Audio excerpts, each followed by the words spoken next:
Last we left off, we made it to Midgard. I ended up automating the time of day and weather conditions, and then built a monolithic structure, which now houses all of our applied energistic system.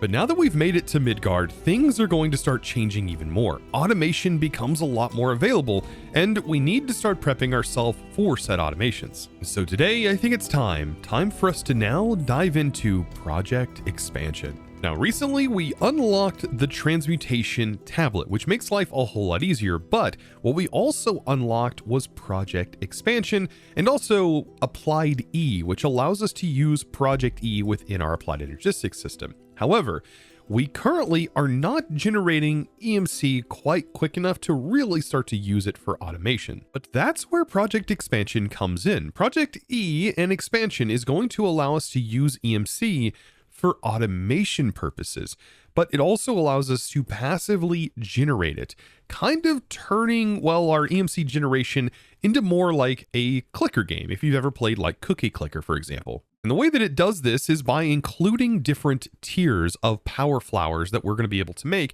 that take up a singular block space, by the way, which is a very, very cool thing that this does. So what I'm thinking is we can do this upgrade, get this thing going, and we can have some towers that maybe are sort of decaying and sort of corrupted that are in certain areas. And on top of those are going to be our power flowers that should be actively running. Now back in Helheim, this is where I've had all 4 of my normal size power flowers constantly running. And this is how large any of the power flowers, even from the project expansion, can be if you were to build them in the actual world. But like I said, we can turn this into a single block space by using this mod. And this is what I'm pretty excited about. So now my first steps is going to be getting to at least an MK4, I believe, as of right now, which is going to be pretty doable, as this thing is about 55 million EMC, and we're currently setting at 59 million EMC.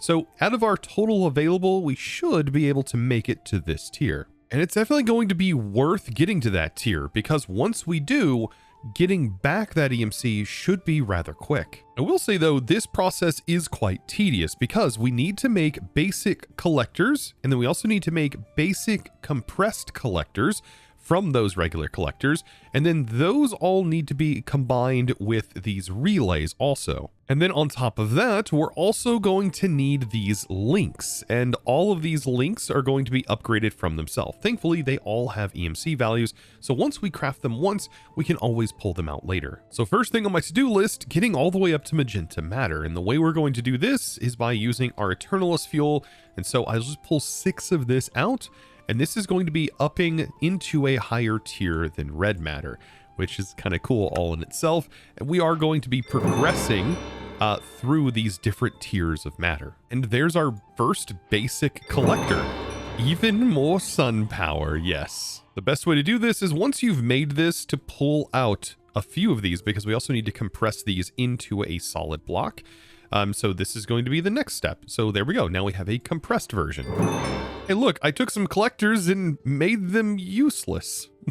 Oh no. Now we also have the basic relay MK1. I love how it says the first step to the real power flower. Then finally, we have the centerpiece, which is technically in the power flower going to be similar to our energy condenser. And that is going to be the EMC link itself. And wait, you can do that. EMC links are pretty darn cool, because this right here is attached to me as the player. So this means that if we have something like redstone that is EMCable and we have a hopper, now we can actually hopper things in to our EMC system. So it is powered to us, and these lower tiers do have limitations to them, but notice you can actually pull items out, but it can do more than that. This is what's going to allow us to have automation, because you can assign, by clicking the item onto it, you can assign items. So if I was to break this, place it on a hopper, and then place this on top, and then click it with the item I want that is EMCable, look at that. We can now hopper out of it that EMCable item. This is the power of automation within Project Expansion. Now hear me out, wait a minute, it gets even better, because this item is also now going to be used as the centerpiece to our power flowers, which is what is going to gain EMC for us. And that's because with all things combined, we can now craft up a basic power flower by using 2 of the compressed collectors, 1 EMC link, and all of these basic relays. Now that I have this, we have a real power flower. And this thing is a condensed power flower like we have at our base, and it is now just going to be passively adding EMC to our system. And you can already see that we have a plus 102 per second, as that is what this is passively generating. I think this is really, really cool. And it has been such a long time since I've gotten to play with this mod again in this particular way. This is only the start. This is the first tier, but just you wait, it gets even better than this. Now going up into the next tiers, basically all we're going to be doing is taking our different tiers of dark matter to level up the collector, and the same thing is going to happen with the relay. To go into the next tier, for example, this is dark matter. To go into the tier 3, it's going to be red matter.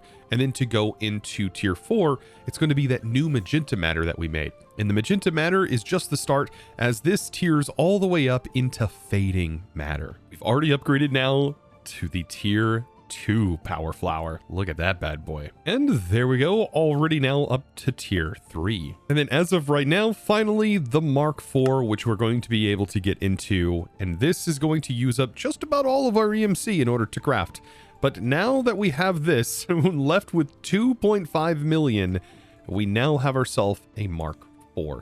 So by placing this down, we are now going to passively be generating 22,000 per second. And this is not even being tick accelerated. But speaking of tick acceleration, yes, we actually have the ability to do this. Now, while I was waiting for just a little bit of EMC to build up before we can actually get to the tick acceleration, it's time to make some towers. And this right here is one of the towers, and I can kind of randomize this just by simply rotating them. And so that way they look different from all sides, but I do want them generally in the same position, just like here. And these towers, by the way, are made up of some stone stairs, a little bit of mossy here and there, some walls that lead up, also the glowstone neon, which is what I was using in Muspelheim. And yes, all of this leads up into a little bit of a tower section, which is going to fit perfectly with what I plan on putting up here next. And that's going to be a dark matter pedestal and a watch of flowing time. And then this is the point where I should probably preface something about the Watch of Flowing Time. While it is available here in most servers, it's probably going to be disabled, as this thing right here is a trade-off. Even in single player, you're trading speed for your TPS. So the more of these you put into your world, the lower your TPS over time will become. And it also depends on your system. So yes, this thing right here, while I am going to use it in these cases, it really shouldn't be used a whole lot more than this. And you should really try to limit how many of these you actually put into your world, because that is the trade-off. The more of them you have, the slower your world overall will become. Now, normally in Project E, dark matter pedestals, you're not able to pick them up, but they have made it so that way you can pick them up without having a dark matter tool, which is normally what's required. But in this case, we place them onto the pedestal, and then you right-click the pedestal to activate it. And while this is activated, within a bound by hitting F3B, this bounding box, it will tick accelerate anything inside this cube. So for right now, my goal is to just have 2 of these running, mainly for consistency. And yes, this is going to run, and then this one's going to run. And the only thing it's tick accelerating right now is just going to be these power flowers. So right now we're generating 22,000 with 1, but if I place this directly on top, well, now I should be generating 418,000 off of this MK4. After a short while, I now have all of this area filled in. I can keep adding more and more. I could technically cover the entire thing, but for right now, I think this is going to be more than enough. So I have 9 of them here, 9 of them here, 18 total. And so we're setting it plus 7.5 million that is now being generated. And if you didn't have the Watch of Flowing Time, this process would still be possible. It would just take a little bit longer to kind of get started. So eventually, whenever you have these, they just start producing more of themselves. And then, yes, you can continue in that tier making more of them. However, at some point, you are going to want to upgrade to the next tier because it is exponential. And this is where I said it starts to become sort of like cookie clicker.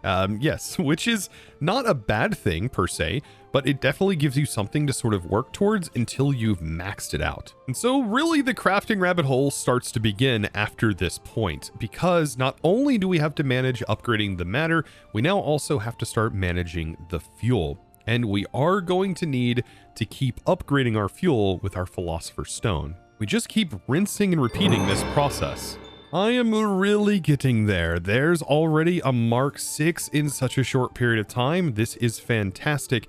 And you can see right here, things start getting a little bit more expensive, but the real big part of this is actually not the power flowers themselves and generating the EMC. It's actually leveling up the EMC links, because the higher tier we have these, the more useful they will become. And that's because of this, well, transfer limitation. For one, you have an item import and export limit of 32 items per second at this tier, and you also have a max EMC per second limit. So not only are you limited in how many can actually be transferred in and out of it, but the certain items that you can even transfer in and out of it. Not that we'll have a problem with 16 million per se, but I definitely want to get to at least, I think, 64 items per second, as I feel like that's going to be the most useful, which means going up at least one more tier into the Mark 7s. By the way, each time I've upgraded these, I've also been replacing them with the new upgraded version, and that is increasing our EMC by a lot each time I do this. And there we go, a Mark 7 power flower. This is getting there. Like, this is, we can definitely go further. Like, I think I have the ability to keep going and going and going and going. But for right now, I think I'm going to stop at the Mark 7 just because it does give us that really, really good export rate of 64 items per second. Even though we may need to, of course, increase this down the road. But the next tier we go into, it will sort of double this. So we'll have 128 that we can do per second, which is also really good. So if we do need something, we can always upgrade more and more. But yeah, now we can just pull these out. We have a ton of them, and I'll swap these out. And I think we're going to be generating more EMC than I'll even know what to do with for now. Project expansion now implemented. I do want to show you something cool that was added in a recent update. That new addition was modular routers. So once you get to Mooseful you should be able to unlock modular routers, and that is via Dawnstone. And I know several of you guys really wanted this mod in here, including me, and look at it, it's now here. So we now have access to some really interesting clickers and ways that we can use different types of automations to not only place blocks in certain positions and things like that, item distribution, routing, several different ways that you can handle things. This mod right here is an incredibly powerful logistics mod, and I'm so glad that it was added. Now, another side thing that I just recently found out too is that this armor, by the way, can be dyed. So you can dye it any of the colors. For example, dyeing it white. I don't know if you can dye it more white, but yes, whenever you dye it, it takes on that actual look, which is so sick. Like the white armor, by the way, looks really, really good, but you can dye it blue, whatever color sort of matches your magic preference. I mean, for me, this looks so much better, I think, than the red, but you can even make the red more red. Oh my goodness. And even the colors are sort of additive. So yes, if you have white and you add red, you're going to get a little bit lighter of a red color, like a pink color. And so I'm assuming if you keep adding more and more red, you're going to keep getting increasingly darker versions of red. That's pretty cool. Like, look at that. So I've added a little bit of light blue to an already white dyed armor set. Oh, that is so lightning looking. Now back to some more project expansion. Another really cool item that you can make is the infinite fuel. This right here just surrounds some coal around a transmutation tablet. And whenever you do this, it is going to be linked to your EMC values. So essentially, every time that a machine requests a coal or a burnable material, it's going to consume the cost of a coal directly from your system, or directly from your EMC value itself. And so every time that this is burning up, you can see the value going down. It is technically consuming 128 or a cost of a regular coal, which is very helpful for like machines like this, for example. In line with the coal, you also have infinite steak, which consumes the cost value of a steak, which is typically 64, as you can see here. And so, yes, it's technically an unlimited food, which we don't really have to worry about too much because we do have a life stone. And also, if I'm not using the life stone, then I do like to just eat the food normally, as you gain more hearts that way. With food aside, and also our EMC being generated at significant rates now, we need to start thinking about power and how we're going to distribute power and how we're also going to charge ourselves, because something that I have found is that I run out of power quite quickly in our exchanging gadget when I'm working on builds like this. And I think it'd be a really helpful utility if I didn't have to worry about that, and instead my player was just passively charging. To do this, we can use the mod Flux Networks now that we have it unlocked, and so Flux Networks is going to give us the ability to receive power, create a power network, and distribute power. And not only does it give you the ability to distribute power wirelessly, it gives you the ability to network your power, which is incredibly important, giving you access to priorities on certain power systems, which is incredibly helpful for something like Applied Energistics, right? We can have something on a higher priority that is connected to the controller, making sure that it always receives power before anything else, making sure that our main system never shuts down, or at least making sure another system doesn't drain all of our power, not allowing it to get to our AE system. And this is why Flux Networks is really powerful, and definitely worth using sometimes over things like the Power mod, which does have gating and things like that, but doesn't make it super easy to handle networking. Now, getting most of the things for Flux Networks is going to be rather simple. However, Eyes of Ender are definitely going to come at a cost, and at the moment, we don't have Blaze Rods automated, and we also don't have EMC on Blaze Powder or anything like that, but we do have EMC on things like Glowstone, in which we can convert into Blaze Powder by dropping it into Pyrotheum. And because of this gives us the ability to automate it. Let's see how we can work through this. I first am going to need lava, so I can convert this into lava. We now have that pool. And then what I'm supposed to be able to do is toss these 3 items into the pool of lava, and it's supposed to convert it.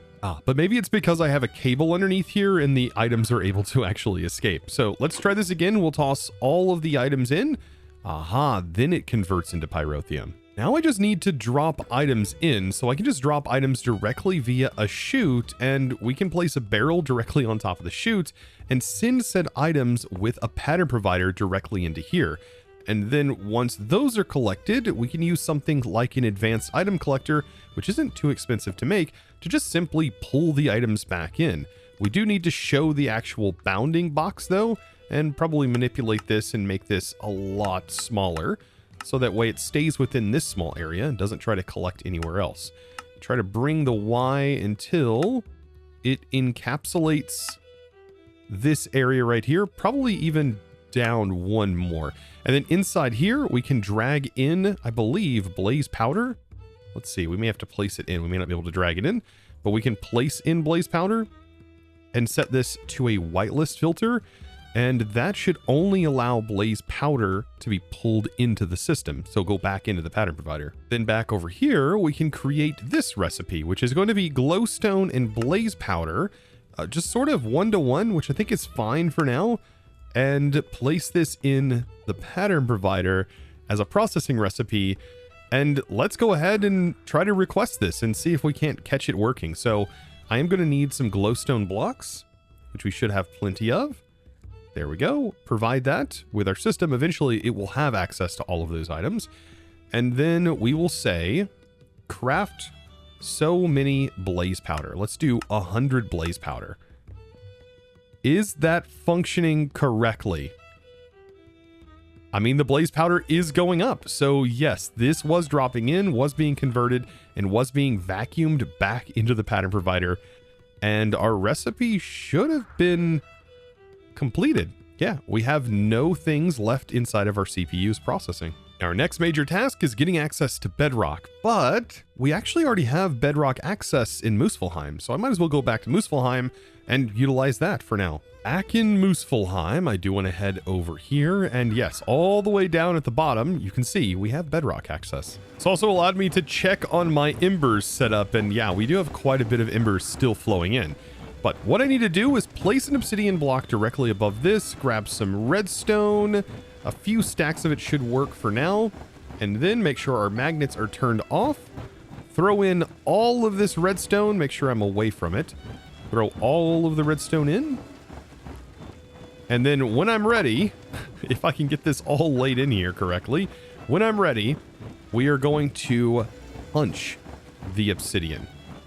Yes, it sounds weird, but I'm just going to punch it. And when I do that, we get ourselves some flux dust. Now, the amount I got out of that is pretty good for getting started, and it's going to work out just fine, because what I want to do is build out automatic crafting recipes for all of these things, including Eyes of Ender. Now that we have access to Blaze, all of that is definitely doable. Now, crafting something like a Flux block, that's going to be pretty easy for us to do. Or sorry, Flux. I keep calling it Flux, but Flux block. And now that we have a Flux block, we don't have to use bedrock anymore, because we can take all of our redstone and an obsidian, and we can do the exact same operation, but now we can do it onto this block right here. So let's place this here for now, grab some more redstone, and now we can make this all at home. So I'll just toss all of this down. Perfect. Place the obsidian and then punch the obsidian above it. And there we go. Now, this process is automatable, but honestly, it's not the easiest thing to automate. I recommend just making a bunch in bulk, and you won't really need a whole lot more than the initial amount you make. Since we have all the crafting recipes, by the way, ready to go inside of here, I can technically craft all of the ingredients required for the controller without even having the recipe available. By holding down Control, I can request all of the items that are required for a specific craft without actually making a recipe for it, which is very useful for situations like this where I really only ever will need one Flux controller. So it makes no sense making a pattern specifically for it. So now I have a controller, which is going to give me access to wireless charging.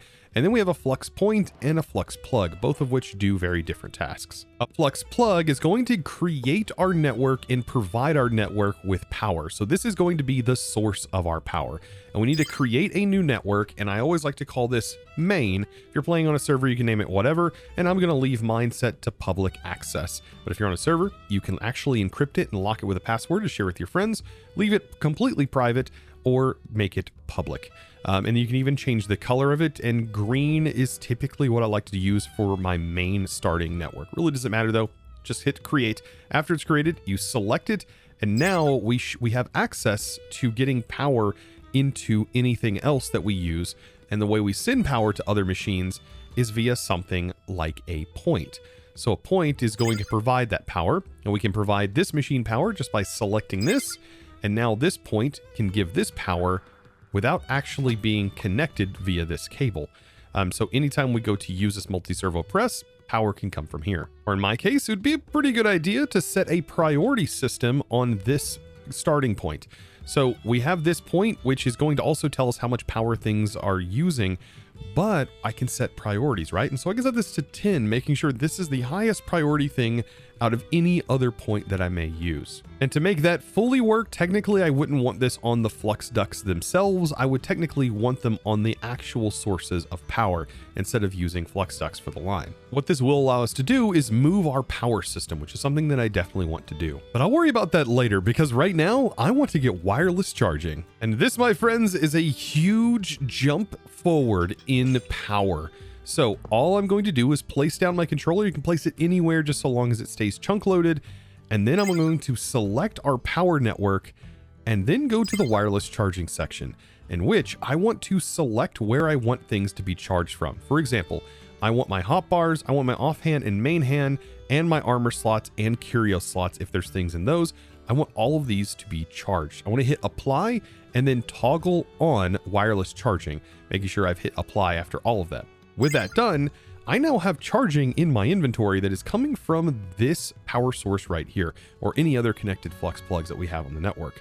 So if I was to take this, which is not charged, and put it in my inventory, it is now fully charged. Same thing goes for the drill or any other chargeable item that we'll have in our inventory. And this is a big game changer, as this really makes charging convenient. No longer do we have to go back to any other dimension to charge our stuff, or walk up to a machine and place the item in and sort of wait. Now it just uses our current existing power structure. This is going to give me so much more creative freedom now that I can just simply use my tools. Don't have to worry about using all of the power in them or what have you. And I just get to start decorating and actually painting like I really enjoy doing. Yes, the exchanging gadget honestly is the Bob Ross tool. It's that big paintbrush that he flaps all over the place in Minecraft, in modded Minecraft, in my opinion. I love the exchanging gadget for that very reason. After a little bit of exchanging, I have now made some coils that wrap around, and I actually used some of this cracked stone brick, and the reason I use this is so that way I can ore excavate these sections out. And so this is going to allow me to break this, and now I have the ability to do what I really wanted to do, which was include lights inside of these rounded out sections. Stepping back from this is starting to look a lot more ruined like I wanted it to. The way I want to light this, I think, is by having like this glowstone core, and I really love this texture of this neon here. And having this glowstone core will allow me to place some glass along the outer edge and sort of tint this in different colors. It's not even done, but man, it looks so cool. I think the good method for being able to get this all concealed in would be to convert all of this into solid glass like this and get it all outlined like this with some white, and then come back in and chip away the pieces that I don't want, and also convert the colors to different colors along the way. To get rid of glass quickly, well, we can actually just throw bricks right at it. And this is a quick way to get rid of some of this glass and give it a bit more texture. After knocking out several sections, now I can go in and start to change some of this glass into an orange variant. Add some orange in here. I also want to add some yellow, and also add a little bit of green and maybe even some blue into here. Placed in some orange and yellow, and I've also left in some of that white, and I think this gives it sort of like a flame look, which I think I kind of want to keep. It gives it almost a golden appearance, which I really like. Now, I do want to add in some wall blocks here. This is going to make it look a little bit more like spikes, like it was ripped apart. Man, after getting all of the walls in and then also lining the whole thing with cracked bricks along the side, this is a gorgeous centerpiece. I had to add one more level of detail to this whole thing, and that is add the symbol for Midgard. At least the symbol for the pack for Midgard here.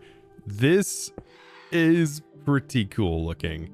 Yes, this is good. But honestly though, this symbol I think is Monza? I think looking up the symbol, collective values, communities, and relationships, which I think fit perfectly because us here on YouTube, fantastic community. You guys are amazing. This right here is the type of stuff that can be done with a little bit of power, a little bit of wireless power. And man, I love painting stuff like this and building like this in modded Minecraft. It is so good. With all of this built, we still have several more things that I really want to dive into and get into before we start doing any sort of progression thing towards Botania. But I do want to take a peek over here and just kind of see how powerful are these dragons that are over here. Can we take them out quite successfully with our current gear that we have? I would really love to test this out. And so, let's see. Oh yeah, we 3 swat the dragon here. That's not bad at all. This is good. Okay. And this is a small dragon though, so there will be more that have higher tiers. We do need to take a bottle though, and I want to grab, if I can, yes, some of the fire dragon blood. And then the rest we can just tear the skeleton down, and we get ourselves a dragon skull that we can use for decoration. This is perfect. This is absolutely perfect. As far as the loot goes inside of these normal dungeons, there's not a whole lot here. There is ash and also some more piles of gold, which we can craft. But yes, the big dragon and big dragon loot come from the ones that are usually buried underground, which is the ones I'm most scared of. I think overall today was a pretty huge success. Not only did we get Project E up and running, and we now have the ability to automate with it because we have passive production of it, we also managed to finish up the build that you see behind me and automate a few more things. And also now with the ability for us to wirelessly send power anywhere we want, we now have the ability to clean things up and make our setups look a lot nicer. So I think the next major project is going to be getting AE2 in a much prettier state and start to plan out where we're going to be building a lot of our other initial setups.